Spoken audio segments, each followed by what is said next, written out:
Good morning students, जय हिंद। मैं Vipin sir और जीविका केमिस्ट्री क्लासेस में आपका फिर एक बार स्वागत है। हेलो स्टूडेंट्स, अभी तक आप पढ़ रहे थे chapter 5 surface chemistry. Chapter 5 surface chemistry कल से यानी कल तक के वीडियोस में खत्म हुआ, पार्ट 10 में समाप्त हो गया है। आज आप उसके आगे चैप्टर नंबर 6 तत्वों के निष्कर्षण के सिद्धांत पढ़ने जा रहे हैं। समझ में आई बात की नहीं कि कौन से तत्वों को किस प्रकार प्राप्त किया जाता है, किस प्रकार निकाला जाता है। लोहा, सोना, चांदी, है ना, कॉपर, इस तरह ये सारे तत्व किस प्रकार से हमें प्राप्त होते हैं और ये कहाँ पर मिलते हैं, इन सब चीजों का अध्ययन आज चैप्टर 6 में करेंगे।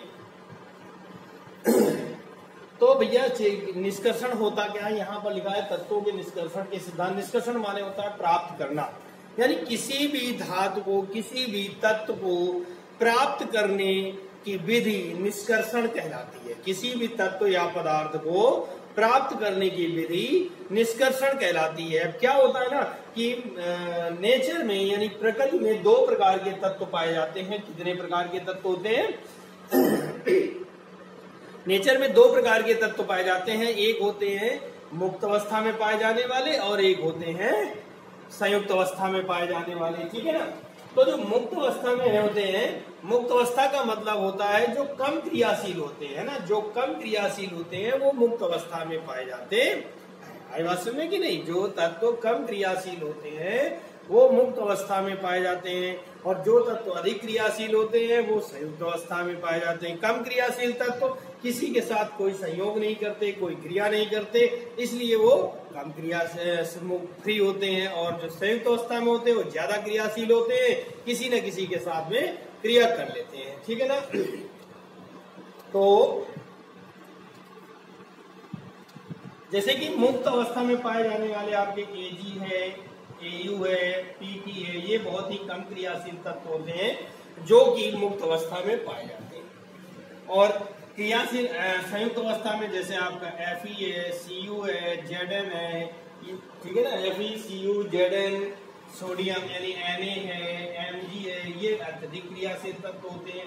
ये किसी न किसी के साथ संयोग कर लेते हैं और ये संयुक्त अवस्था में पाए जाते हैं। इनमें ये दोनों तत्व कॉपर और Fe, ये दोनों तत्व जो हैं ये मुक्त अवस्था में भी मिलते हैं और संयुक्त अवस्था में भी मिलते हैं, यानी अपवाद के रूप में है, जो कि ये दोनों तत्व मुक्त में भी मिलेंगे और संयुक्त अवस्था दोनों में पाए जाते हैं, ठीक है ना। इसके आगे देखते हैं कि अब शुरू करते हैं आज का टॉपिक। देखिए, जो पदार्थ जो हमें निकालना है वो सारे निकालने वाले पदार्थ यानी जिसका निष्कर्षण करना है वो हमें खनिजों से प्राप्त होते हैं, है ना। और खनिज कहाँ से प्राप्त होते हैं? खनिज कहाँ से प्राप्त होते हैं? खनिज हमें पृथ्वी के अंदर से प्राप्त होते हैं, है ना। यानी पृथ्वी के अंदर से प्राप्त कोई भी पदार्थ, कोई भी वस्तु खनिज कहलाती है, ठीक है। तो आइए देखते हैं, शुरू करते हैं। इसकी डेफिनेशन क्या है, आइए तो चलिए आइए देखते हैं। हेडिंग एक खनिज। अभी मैंने इसके पहले आपको बताया था कि खनिज क्या होते हैं कि धातु और, बहुत सिंपल सी डेफिनेशन है, 2 बार मेरे साथ दोहरा लीजिए, याद हो जाएगी। धातु और उनके यौगिक पृथ्वी के अंदर से जिस रूप में पाए जाते हैं खनिज कहलाते हैं। धातु और उनके यौगिक पृथ्वी के अंदर से जिस रूप में पाए जाते हैं खनिज कहलाते हैं। अब पृथ्वी के अंदर से क्या है? पृथ्वी में क्या है? मिट्टी, यानी मिट्टी, कंकड़, बालू सब कुछ मिला होता है, अशुद्धियां मिली होती हैं। वो जिस रूप में हमें पृथ्वी के अंदर से प्राप्त होते हैं, चाहे वो शुद्ध हो चाहे वो अशुद्ध हो, उन्हें खनिज कहलाते हैं। आई बात समझ में? अगली हेडिंग आपकी आती है अयस्क। किसे कहते हैं? कि वे खनिज जिनसे धातु का निष्कर्षण, वे खनिज जिनसे धातु का निष्कर्षण कम खर्चे में एवं सरलता पूर्वक किया जा सके अयस्क कहलाते हैं। देखिए भैया, सारे खनिज या सारे अयस्क खनिज ही होते हैं, लेकिन सारे खनिज अयस्क नहीं होते। ऐसा क्यों होता है? क्योंकि कुछ खनिजों से धातु के निष्कर्षण में ज्यादा खर्च हो जाता है, तो उन्हें अयस्क नहीं कहते हैं। अयस्क उसी को कहते हैं जिससे कम खर्चे में सरलता पूर्वक आसानी से धातु का निष्कर्षण यानी पदार्थ तत्व का निष्कर्षण किया जा सके, वो कहलाते हैं खनिज। क्या कहलाते हैं, सॉरी अयस्क कहलाते हैं। क्या कहलाएंगे, अयस्क। तो वे खनिज जिनसे धातु का निष्कर्षण कम खर्चे में एवं सरलता पूर्वक किया जा सके अयस्क कहलाते हैं। आपकी अगली हेडिंग आती है आधात्री।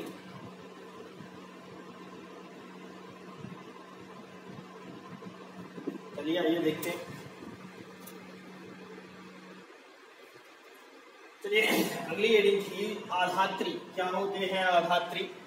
पृथ्वी की सतह से खनिजों को अलग करते समय, यानी जब हम मिट्टी के अंदर से खुदाई करके खानों से खनिजों को प्राप्त करते हैं, पृथक करते हैं खनिजों को, तो पृथ्वी की सतह से खनिजों को अलग करते समय खनिजों में मिट्टी, ठीक है ना, मिट्टी, कंकड़, बालू इत्यादि अपद्रव्य, अपद्रव्य माने क्या होता है, अशुद्धियां, ठीक है ना। जब हम खनिजों को मिट्टी के अंदर से पृथक करते हैं तो खनिजों के साथ मिट्टी, कंकड़, बालू इत्यादि यानी आदि अपद्रव्य मिले होते हैं। इन अपद्रव्य या अशुद्धियों मिले होते हैं जिन्हें गैंग या आधात्री कहते हैं। आई बात समझ में कि नहीं? इन अपद्रव्य या अशुद्धियों को ही गैंग या आधात्री कहा जाता है। आई बात समझ में? एक बार दोहरा लीजिए, याद हो जाएगा कि पृथ्वी की सतह से खनिजों को अलग करते समय खनिजों में मिट्टी, कंकड़, बालू इत्यादि अपद्रव्य यानी अशुद्धियां मिले होते हैं जिन्हें गैंग या आधात्री कहते हैं। आया समझ में? चलिए आगे देखते हैं। आपकी अगली हेडिंग है धातु कर्म।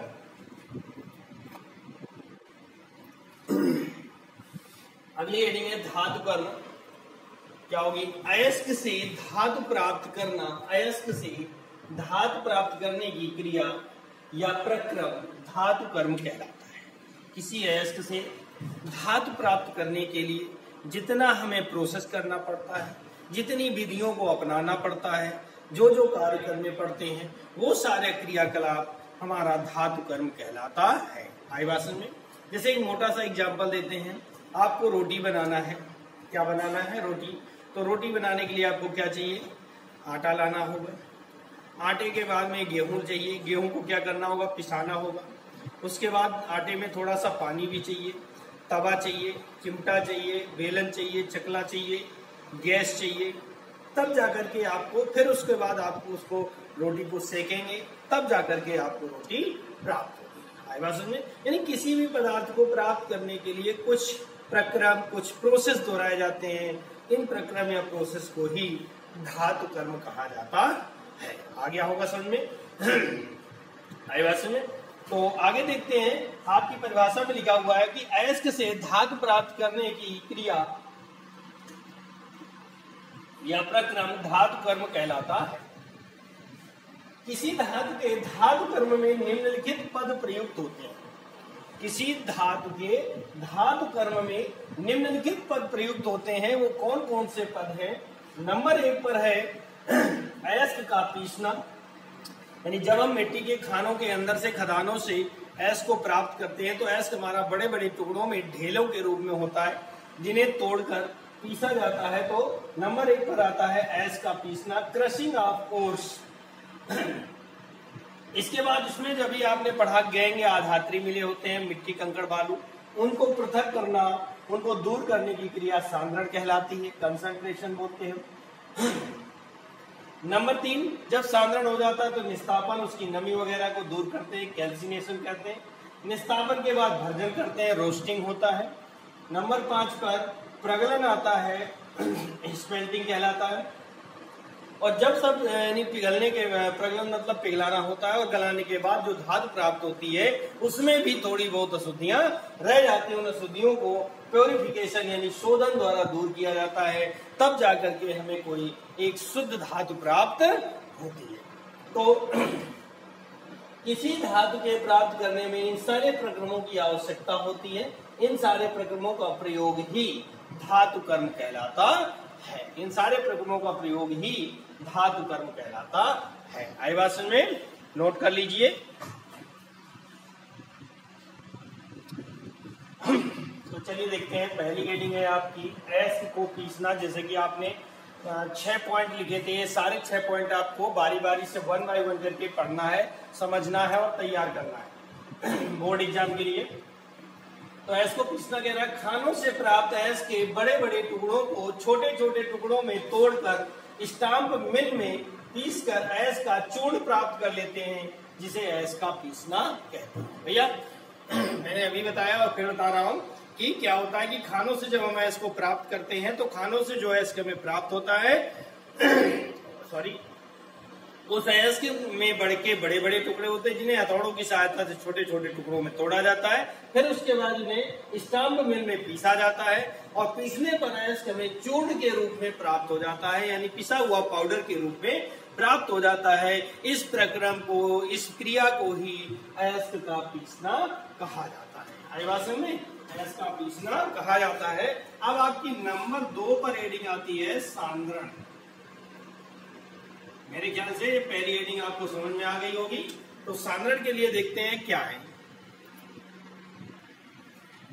चलिए देखिए, सांद्रण अयस्क से गैंग को पृथक करना अयस्क का सांद्रण कहलाता है। बहुत सिंपल सी परिभाषा है कि अयस्क से गैंग को पृथक करना अयस्क का सांद्रण कहलाता है। गैंग मतलब होता है अशुद्धियां, यानी मिट्टी कंकड़ बालू को पृथक करना ही अयस्क का सांद्रण कहलाता है। अयस्क में उपस्थित गैंग की प्रकृति के आधार पर, यानी गैंग किस प्रकृति का है, हल्का है, भारी है, अम्लीय है, क्षारीय है ना, कई सारी प्रकृतियां होती हैं, कई सारे उसमें गुण होते हैं। इन गुणों या प्रकृति के आधार पर ही अयस्क का सांद्रण निम्न विधियों द्वारा किया जाता है। आई बात सुनने की नहीं कि अयस्क से गैंग को पृथक करना अयस्क का सांद्रण कहलाता है। अयस्क में उपस्थित गैंग की प्रकृति के आधार पर, गैंग यानी अशुद्धियों की गुणवत्ता के आधार पर अयस्क का सांद्रण निम्न विधियों द्वारा किया जाता है, जिसमें आपकी पहली विधि है गुरुत्व पृथक्करण विधि। पहली विधि क्या है? गुरुत्व पृथक्करण विधि। तो देखिए इसमें क्या है गुरुत्व पृथक्करण विधि में, गुरुत्व पृथक्करण विधि। इस विधि द्वारा देखिए क्या है पहली विधि गुरुत्व पृथक्करण में, कि इस विधि द्वारा भारी अयस्कों का सांद्रण किया जाता है। ठीक है ना, इस विधि द्वारा भारी अयस्कों का सांद्रण किया जाता है। यह विधि, भारी से मतलब होता है जो वजनदार होते हैं, जैसे आपका लोहा होता है, कॉपर होता है ना, जिनमें वजन ज्यादा होता है, जो भारी होते हैं। तो इस विधि द्वारा भारी अयस्कों का सांद्रण किया जाता है। यह विधि अयस्क तथा गैंग के आपेक्षिक घनत्व पर आधारित होती है, यानी अयस्क और गैंग, यानी अयस्क मतलब तो हो गया जो पदार्थ में जिससे मिलना, और गैंग हो गई अशुद्धियां, इनके आपेक्षिक घनत्व पर आधारित होती है। अर्थात अयस्क का घनत्व ज्यादा होता है और गैंग का घनत्व कम होता है। तो इस विधि में पिसे हुए अयस्क को, यानी जो आपने अयस्क को पीसना पहले चरण से पिसा हुआ जो अयस्क प्राप्त किया था, इस विधि में पिसे हुए अयस्क को जल की धारा के साथ धोया जाता है, यानी बहते हुए जल में इसको धोते हैं, हिलाते हैं खूब सारा, तो धोया जाता है, जिससे हल्का गैंग यानी कि मिट्टी कंकड़ बालू जो कि हल्के पदार्थ होते हैं वो जल की धारा के साथ बह जाते हैं। वो हल्का गैंग बह जाता है, यानी अशुद्धियां जल की धारा के साथ बह जाती हैं, और भारी अयस्क नीचे बैठ जाता है। चूंकि अयस्क भारी है तो वो जल की धारा के साथ बहता नहीं है और नीचे बैठ जाता है। आई बात में? तो सांद्रण की यह विधि लेविगेशन भी कहलाती है, इसका दूसरा नाम है लेविगेशन भी कहलाती है। ठीक है ना, एक बार फिर से देख ले कि इस विधि द्वारा भारी अयस्कों का सांद्रण किया जाता है। इस विधि द्वारा भारी अयस्कों का सांद्रण किया जाता है। यह विधि अयस्क तथा गैंग के आपेक्षिक घनत्व पर आधारित होती है। इस विधि में पिसे हुए अयस्क को, यानी चूर्ण को बहते हुए जल की धारा के साथ धोया जाता है, जिससे हल्का गैंग जो होता है, यानी अशुद्धियां मिट्टी कंकड़ बालू, वो सब जल की धारा के साथ बह जाते हैं, और बचा हमारा क्या अयस्क जो कि भारी होता है वो नीचे बैठ जाता है, जिससे हमें सांद्रित अयस्क प्राप्त हो जाता है। इस विधि को लेविगेशन विधि भी कहते हैं। आई बात समझ में? नोट कर लीजिए या स्क्रीनशॉट ले लें, जिससे आपके नोट्स अच्छे से अच्छे बन सके। ये अयस्क के सांद्रण की दूसरी विधि है। अयस्क के सांद्रण की दूसरी विधि है फेन प्लवन विधि नाम है। पहली थी चुंबकीय पृथक्करण विधि, अब दूसरी आई फेन प्लवन विधि। क्या कह रहा है कि इस विधि द्वारा हल्के अयस्कों का सांद्रण किया जाता है। इससे पहले आपने लिखा था इस विधि द्वारा भारी अयस्कों का सांद्रण किया जाता है ना, अब आप लिख रहे हैं इस विधि द्वारा हल्के अयस्कों का सांद्रण किया जाता है। इस विधि में जल से भरे टैंक में थोड़ा सा चीड़ का तेल मिलाते हैं। ये जल से भरा टैंक हो गया, इसमें थोड़ा सा चीड़ का तेल मिलाते हैं। तत्पश्चात पिसे हुए अयस्क को टैंक में डालकर वायु की तीव्र धारा प्रवाहित करते हैं, जिससे हल्का अयस्क झाग के साथ ऊपर आ जाता है और अशुद्धियां नीचे बैठ जाती है। ये ठीक वैसे ही होता है जैसे हम लोग कपड़े धोने के लिए निरमा पाउडर मिलाते हैं बाल्टी में या टब में और उसको कस के हिला देते हैं तो झाग बनता है। जब करके देखिएगा, नहीं किया होगा तो करके देखिए कि जैसे ही हम लोग कपड़े धोने के लिए निरमा पाउडर डालते हैं और पानी को कस के हिलाते हैं तो उसमें क्या होता है, झाग बनता है ना। और वो झाग ही जो होता है, अब इसमें जो है क्या लिखा कि इस विधि द्वारा हल्के अयस्कों का संग्रह करते हैं। इस विधि में जल से भरे टैंक में, ये जल से भरा टैंक हो गया और इसमें मान लीजिए कि हमने थोड़ा सा चीड़ का तेल मिला दिया। क्या मिला दिया भैया? चीड़ का तेल मिला दिया हमने, ठीक है। ये चीड़ का तेल यहाँ पर क्या काम करता है? झाग बनाने का काम करता है, जैसा कि हमारे पानी में निरमा साबुन करता है। और तत्पश्चात इसमें हम अयस्क डालते हैं धीरे धीरे। इसमें हम क्या डालते हैं? अयस्क। तत्पश्चात इसमें हम अयस्क डालते हैं। अयस्क डालने के पश्चात वायु की तीव्र धारा प्रवाहित करते हैं। अब जब वायु की तीव्र धारा प्रवाहित करते हैं तो वायु क्या होती है? बहुत जोर से खलबलाती सी है, यानी ये पूरा टैंक का पानी हिल जाता है और झाग बनता है। वो झाग हमारा इस तरह से ऊपर आ जाता है। इस झाग में क्योंकि अयस्क हमारा हल्का है, क्योंकि अयस्क हमारा क्या है? हल्का है, तो हल्का होने के कारण ये ऊपर आ जाता है, अर्थात अयस्क प्लस झाग, ये दोनों ऊपर आ जाते हैं, जिन्हें पृथक कर लेते हैं। और जो हमारी इम्प्योरिटीज हैं, अशुद्धियां हैं, वो यहाँ पर इस तरह से नीचे बैठ जाती हैं। ये हमारी अशुद्धियां या इनको गैंग कह सकते हैं। आई बात समझे? तो इस तरह से हमारी ये विधि कंप्लीट हुई। एक बार फिर से देख लें कि इस विधि में द्वारा हल्के अयस्कों का सांद्रण किया जाता है। इस विधि में जल से भरे टैंक में थोड़ा सा चीड़ का तेल मिलाते हैं। तत्पश्चात वायु की तीव्र धारा प्रवाहित करते हैं, जिससे हल्का अयस्क झाग के साथ ऊपर आ जाता है और अशुद्धियां नीचे बैठ जाती है। आई बात समझे? नोट कर लीजिए। और आपको डायग्राम भी बनाना होगा बोर्ड एग्जाम में, ठीक है ना। अब आगे चलते हैं विधि नंबर 3 पर। चलिए देखिए, नंबर 3 है चुंबकीय पृथक्करण विधि। इस विधि द्वारा चुंबकीय यानी लोहे के अयस्कों का सांद्रण किया जाता है। चुंबकीय पदार्थों अर्थात लोहे के पदार्थों का सांद्रण किया जाता है। इस विधि में बारीक पिसे हुए अयस्क को एक घूमते हुए पट्टे पर गिराया जाता है। ठीक इस प्रकार से एक पहिया लोहे का Fe और एक पहिया मैग्नेट यानी M मैग्नेट का बना होता है। एक घूमते हुए पट्टे पर गिराया जाता है जो कि चुंबकीय घूर्णक से लगा होता है। ये पट्टा आपका चुंबकीय घूर्णक से बना हुआ है, जिसके कारण चुंबकीय अयस्क पहिए से के पास गिरता है। आपने देखा होगा कि जो ये चूंकि आकर्षण बल लगेगा लोहे के अयस्क में, तो वो यहाँ पर गिरेगा पहिए के पास में, और अशुद्धियों में कोई आकर्षण नहीं होगा, जिसके कारण अशुद्धियां कह रहता था अशुद्धियां पहिए से दूर गिरती है। इस प्रकार सांद्रित अयस्क हमें प्राप्त हो जाता है। आई बात समझ में? नोट कर लीजिए, डायग्राम बना लीजिए। बहुत सिंपल सी विधि है, समझ में आ गया होगा। यदि प्रॉब्लम हो तो कमेंट बॉक्स में पूछ सकते हैं, लेकिन भैया कमेंट बॉक्स में कमेंट जरूर किया करें, ठीक है ना। और वीडियो पसंद आए तो लाइक करें, शेयर करें तथा अगर आप चैनल में नए हैं तो चैनल को सब्सक्राइब करें, बेल आइकन को प्रेस करें, जिससे कि आपके पास सारे वीडियोस के नोटिफिकेशन पहुंच चुके हैं। अभी तक आपके 5 चैप्टर केमिस्ट्री खत्म हो चुकी है, समाप्त हो चुकी है, और अब 6वां चैप्टर आपका चालू है। कोरोना महामारी के काल में भैया स्कूल कॉलेज कोचिंग खोलना बहुत लंबा समय लगेगा, तब तक आप ऑनलाइन बड़े आराम से पढ़ाई कर सकते हैं हमारे चैनल पर, ठीक है ना। आप पढ़ें, आप अपने दोस्तों को सजेस्ट करें, जिससे कि आपके दोस्त भी अच्छी से अच्छी तैयारी कर सकें। ओके, थैंक यू, जय हिंद।